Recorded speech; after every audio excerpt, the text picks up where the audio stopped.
Hey, good morning. I want to share some incredible news this morning with you. I'm reading in Second Samuel. I'm almost in the end of Second Samuel, but it's in 20. And we all know the story. We probably were told it 1,000 times in my generation. It was told on a flannel board, and if you don't know what that is, you're not my generation. But it's the story of David slaying the giant, right? We know that he goes out and he slays this giant. There's a lot of lessons to be learned there. But this is a story about David at the end of his life. He's getting ready to die. He's an old man now. He's secured Israel. He's been the king.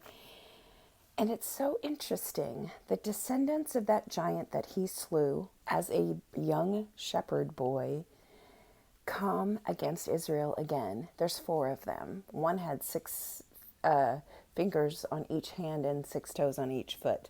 Okay, so these were some interesting characters, but there were four descendants of this giant that came against Israel, and they were all killed by David's soldiers.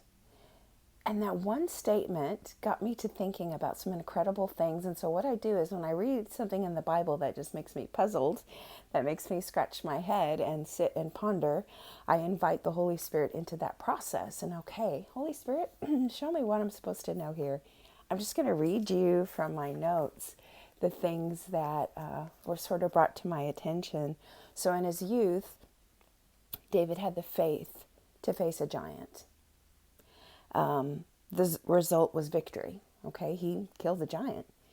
Now, in his old age, he has yet another opportunity to face the descendants of that giant, and they were all struck down. So, what are the lessons here? Right, face the giant, for others will come. Now, he's speaking to the giants in our lives in 2020. What is your giant? Maybe it's an addiction, maybe it's a bad marriage, maybe it's a estranged relationship, maybe it's a thought pattern that you can't shake, maybe it's childhood trauma, maybe it's tiredness, anxiety, depression. I don't know what your giant is, I know what mine are. But face your giants because others will come. Slaying one giant allows you to slay others. This past year has been remarkable, but it also marks a time that I've been able to slay a giant that has been haunting me kind of from my childhood. It was a memory that brought a lot of trauma.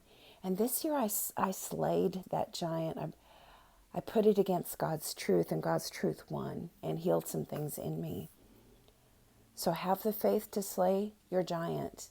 There may be a big one, but others will follow.